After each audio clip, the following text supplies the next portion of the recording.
अस्सलाम वालेकुम। हाँ जी, अगला लेक्चर स्टार्ट करते हैं जी। अब हम देखेंगे major benefits of intra personal communication. अब major benefit of intra personal communication देखें, अगर हम जनरली भी देखें तो अगर आप अपने आप से अच्छे तरीके से कम्युनिकेट कर पाते हैं तो आपको डिसीजन मेकिंग में काफ़ी हेल्प होती है। जो वर्स्ट सिचुएशंस डेवलप होती हैं उसमें आप जो है वो क्या कहते हैं, एक बेटर डिसीजन मेकिंग के थ्रू जो है वो उससे आप बाहर निकल सकते हैं उस वर्स्ट कंडीशन से। तो इंट्रा पर्सनल कम्युनिकेशन बहुत ज़रूरी है किसी भी सिचुएशन में।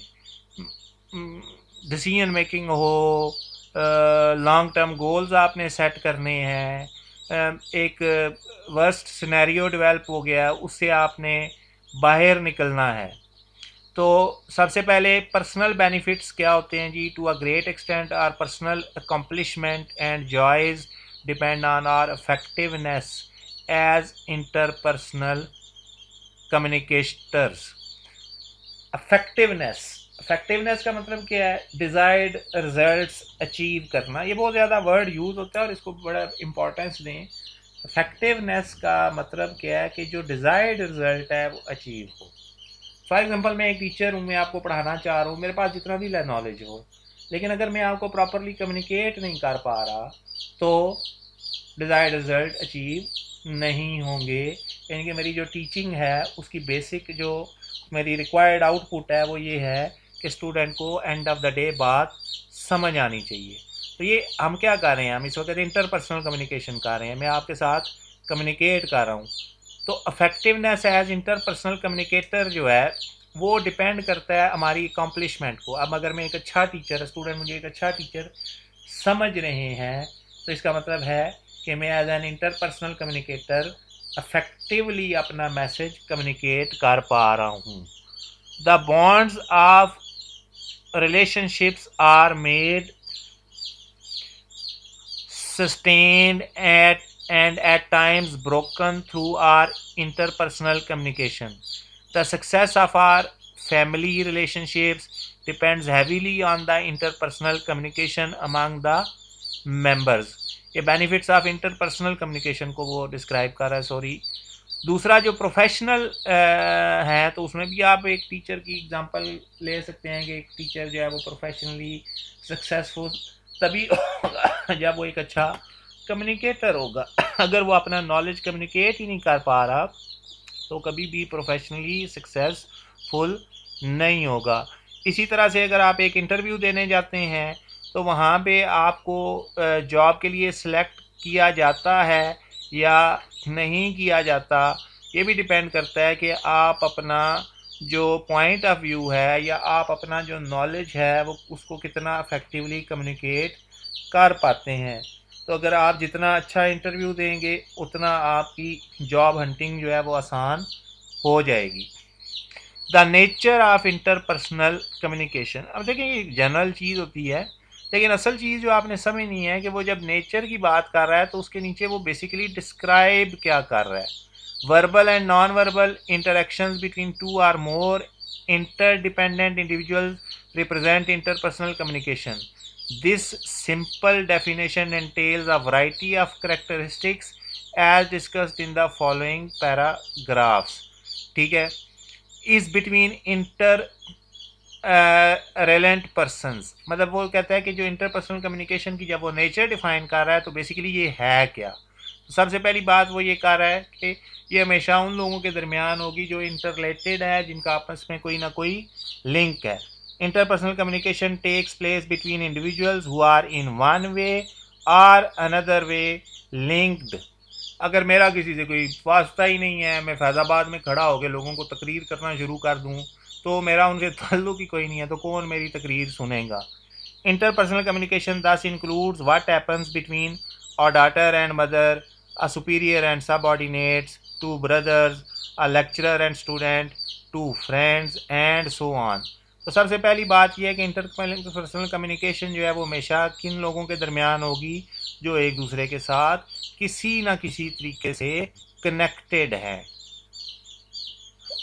हाँ जी, इंटरपर्सनल कम्युनिकेशन जो है इज़ एसेंशली रिलेशनल, कि इंटरपर्सनल कम्युनिकेशन जो है वो रिलेशनल होती है, इससे रिलेशंस डेवलप होते हैं। जब दो लोग आपस में कम्युनिकेट कर रहे होते हैं, वो रिलेशन अच्छा हो या बुरा हो, लेकिन एक रिलेशनशिप डेवलप होता है, क्योंकि हमने पहले पढ़ा कि इंटरपर्सनल कम्युनिकेशन जो है वो कनेक्टेड पर्सनस के दरमियान होती है। तो we interact in different way with our instructors and our best friend, a brother and a neighbour, a coworker and casual social contact.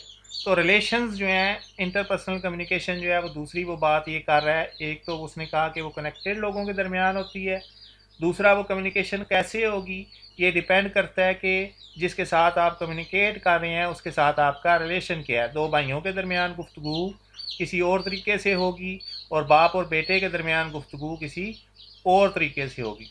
Class के बाहर टीचर जो है वो स्टूडेंट के साथ कोई और तरह का बिहेवियर रखेगा, क्लास के अंदर जो है उसका बिहेवियर जो है वो किसी और तरीके का होगा।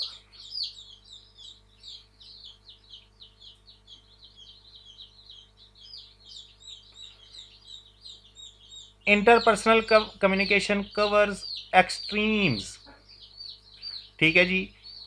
अब वो कहते हैं कि ये एक्सट्रीम लेवल पे हो रही होती है, ठीक है, या बहुत फ्रेंडली होगी जी या बहुत गुस्से वाली होगी, ठीक है, या क्या कहते हैं बिल्कुल पर्सनल होगी या बिल्कुल इम्पर्सनल होगी। पर्सनल मतलब आप अपने दोस्त के साथ अपनी प्रॉब्लम्स शेयर कर रहे हैं, इम्पर्सनल का मतलब आप मैनेजर के साथ कम्युनिकेट कर रहे हैं। At that impersonal end of the continuum, one might think of simple conversation between people who we would say really don't know each other, ठीक है। अगर वो एक दूसरे को नहीं जानते तो उनके दरमियान जो कम्युनिकेशन है वो इम्पर्सनल होगी। मतलब जाहिर सी बात है, अब आप अपने पर्सनल बातें जो हैं वो उसी के साथ शेयर करेंगे जिसके साथ आपका लिंक होगा। तो ये एक नेचर ये है इंटरपर्सनल कम्युनिकेशन की कि ये एक्सट्रीम लेवल्स पे ही होती है, यानी कि कोई दरमियाना रास्ता नहीं है कि कोई एक ऐसा बंदा हो जिसके साथ कुछ पर्सनल बातें आप शेयर कर रहे हो और कुछ ना कर रहे हो, ऐसा नहीं होगा। इंटरपर्सनल कम्युनिके वैसे ये कोई एक मेरे ख्याल में जो है ना कोई वैलिड पॉइंट नहीं है, कहीं ना कहीं जो है वो मिड बाउंड्री भी आती है। Interpersonal communication involves verbal and non verbal message. ये तो बात सिंपल सी है कि जब आप कम्युनिकेट कर रहे होते हैं तो कुछ वर्बल मैसेज हैं और कुछ नॉन वर्बल मैसेज जो आपके एक्सप्रेशंस वगैरह हैं। At times, even silence speaks 1,000 words. Interpersonal communication exist in diverse form, बहुत सी फॉर्म्स में ये एग्जिस्ट कर रही होती है, ठीक है। इसमें वो कहता है face to face, for example talking with other friends before class, interacting with family over lunch, etc. But with the passage of time, another dimension has made inroads in our lives. Today, much conversation takes place online. ठीक है। तो अब पहले मतलब अब वही है ना, वो कहता है कि मेरा आज नेट नहीं चाह रहा था तो मैं घर वालों के साथ बैठ गया, पता चला बड़े अच्छे लोग हैं वो भी। तो पहले तो हर बंदा जो है वो डिनर पे इकट्ठे होते थे, अब कोई टाइम नहीं है एक पर्टिकुलर डिनर का, जो बंदा आता है वो अपने अपने टाइम पे खाना खा रहा होता है। इंटरपर्सनल कम्युनिकेशन जो है वो ट्रांजैक्शनल होती है, कोई ना कोई आपने आपस में कोई लेन देन थॉट्स का किसी चीज़ का, ठीक है, आइडियाज़ का, व्यूज़ का। जैसे मैं आपके साथ एक जो ट्रांजैक्शन हो रही है वो मैं आपको नॉलेज कन्वे कर रहा हूँ और आप उसको अंडरस्टैंड कर रहे हैं, ठीक है। तो speaker spoke the listener and the listener listened. After the speaker finished speaking, the listener would speak. तो फीडबैक भी आ जाता है।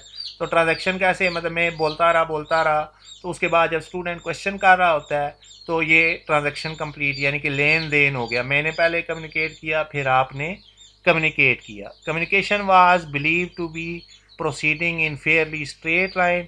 Speaking and listening were supposed to be occurring at different times. When you spoke, you did not listen, and when you listened, you did not speak. A more satisfactory view that is currently believed in treats communication as a transactional process in which each person is simultaneously both a speaker and listener. उसके बाद वो कहता है जी interpersonal communication जो है involves choice. अब choice क्या है भाई, किस बंदे से बात करनी है या कोई और चीज़ है। तो communication we are often presented with choice points, comment when we need to make choices as to who should be communicated with, what to be said, what not to be said, how to phrase whatever has to be said and so on। उसके बाद वो बता रहा है जी कि purpose of interpersonal communication जो है वो पर्पज़ क्या होता है। तो उसमें सबसे पर्पज़ पहली चीज़ है जी लर्न करना। आप सवाल जवाब कर रहे होते हैं सीखने के लिए, कनेक्शन एक डेवलप करना लोगों के साथ, लिंक डेवलप करने के लिए। बाज़ औक़ात जो है वो आप जैसे ये मोटिवेशनल स्पीकर्स हैं तो किसी को इंस्पायर करने के लिए, और टीचर जो होते हैं जैसे मेरे जैसा बंदा है वो भी बोल रहा होता है, टीचर के भी बैक एंड माइंड में जो है ना बैक एंड पे कहीं ना कहीं ये बात चल रही होती है कि उसका स्टूडेंट जो है वो उससे इंस्पायर हो। पैसा कमाना तो एक अलग बात है, लेकिन at the end of the day किसी भी टीचर के लिए जो सबसे बड़ी अचीवमेंट होती है वो ये है कि उसका स्टूडेंट उससे इंस्पायर हुआ या नहीं हुआ, वो उसको कितनी रिस्पेक्ट दे रहा है। टू सपोर्ट बाज़ जो है वो आप लोगों को लेक्चर दे रहे होते हैं, बात समझा रहे होते हैं। तो जैसे साइकेट्रिस्ट हैं तो डिफरेंट सिचुएशंस में जब वो आपके साथ सेशंस रख रहे होते हैं तो वो आपको सपोर्ट करने के लिए आपके साथ कम्युनिकेट कर रहे हैं।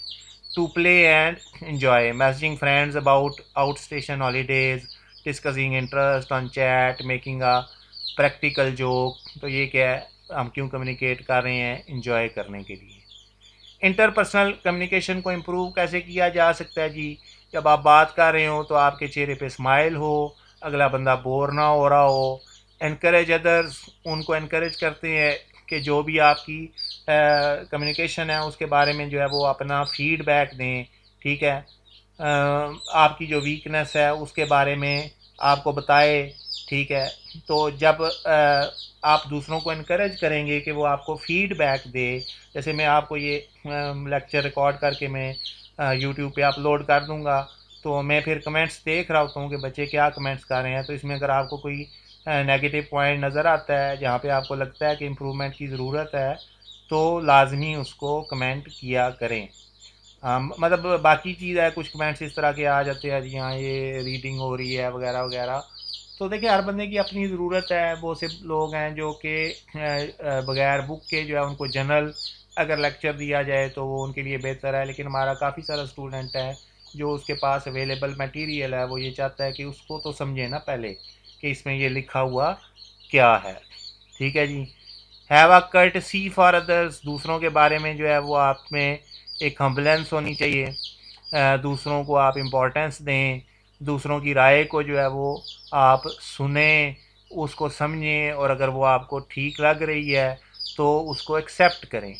एक्टिव लिसनिंग, अब कम्युनिकेशन में खाली ये नहीं है कि आप बोलते जाएं। हमने पहले बात की कि इंटरपर्सनल कम्युनिकेशन जो है वो ट्रांजैक्शनल इन नेचर होती है, तो आपको एक अच्छा लिसनर भी होना चाहिए। ब्रिजिंग गैप्स, आप में एबिलिटी होनी चाहिए कि आपका जो लिसनर है, मतलब मेरा एक स्टूडेंट है तो एक क्लास के अंदर एक ही तरह का स्टूडेंट नहीं बैठा होता, बल्कि डिफरेंट आप कह सकते हैं एबिलिटीज़ के स्टूडेंट्स होते हैं।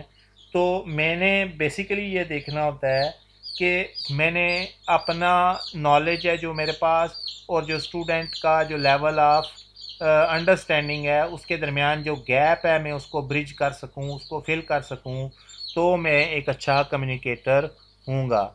रिजॉल्व कॉन्फ्लिक्ट्स के जो, अगर आप जिन लोगों से बात कर रहे हैं उनके आपस में कॉन्फ्लिक्ट्स बहुत ज़्यादा हैं तो वो आपकी बात को अच्छे तरीके से नहीं सुन लेंगे। तो सबसे पहले आप में ये एबिलिटी होनी चाहिए कि आप कॉन्फ्लिक्ट्स को, जो झगड़े हैं उनको रिज़ॉल्व कर सकेंगे। ठीक है। कम्युनिकेट क्लियरली, मैसेज क्लियर होना चाहिए, उसमें एम्बिग्विटीज़ नहीं होनी चाहिए, वेग नहीं होना चाहिए। ठीक है, ऐसा मैसेज नहीं होना चाहिए जिसके मल्टीपल मीनिंग निकल सकें। ह्यूमर, तो कुछ ना कुछ साथ लतीफ़े जो है वो सुनाने ज़रूरी होते हैं, उसके बगैर जो है वो लिसनर जो है वो बोर हो जाएगा। जब वो बोर हो जाएगा तो वो आपकी बात प्रॉपरली नहीं सुनेगा। ठीक है जी। उसके बाद है जी एम्पैथी, ये एक टेक्निकल टर्म आ गई, तो इसको हम देख लेते हैं। Refers to being able to put one's self in someone's shoes and realise how they feel. तो बेसिकली वो कहते हैं ना कि आप put yourself in others shoes. मैं एक बात कर रहा हूँ, मैं एक स्टूडेंट को कहता हूँ ये मसला ही कोई नहीं है जी सीए का, तो मैं ही बात गलत, पेपर फेल होते रहते हैं। मसला ये है कि वो जिसका पेपर फेल हुआ है उसकी जो उस वक्त फीलिंग है, अगर मैं उसको अंडरस्टैंड नहीं कर पाता, मैं अपने आप को उसकी जगह पे रख के नहीं सोच पाता, तो मैं कभी भी उसको मोटिवेट एज अ टीचर नहीं कर सकूँगा। मैं उसके जहन से ये फेलियर जो है वो निकाल नहीं सकूँगा कि भाई ये एक वन टाइम फिनोमेना था, हो गया, लेकिन आगे नहीं होगा, आप मेहनत करो। तो सबसे पहले तो जब तक मैं अगले बंदे को जिसके साथ मैं कम्युनिकेट कर रहा हूँ उसकी पर्सनैलिटी को अंडरस्टैंड नहीं कर पाऊँगा, तो मैं इफ़ेक्टिवली कम्युनिकेट नहीं करूँगा। Stop complaining. अब ये बात आपको जनरली पता है कि जो बंदा हर वक्त क्या कहते हैं कंप्लेन ही करता रहे, तो उसकी बात कोई भी नहीं सुनता। ठीक है, आपने जब कम्युनिकेट करना है, मैनेजर है एक, हर वक्त अपने सब ऑर्डिनेट्स को जो है वो क्रिटिसाइज़ ही करता रहे और उनके काम से खुश ना हो और हर वक्त जो है वो कंप्लेंट्स करता रहे, तो उसका जो एम्प्लॉई है वो मोटिवेट नहीं होगा, वो अच्छे तरीके से काम नहीं करेगा। तो कंप्लेनिंग जो है वो अवॉइड करनी चाहिए अगर आप एक इफ़ेक्टिव कम्युनिकेटर बनना चाहते हैं।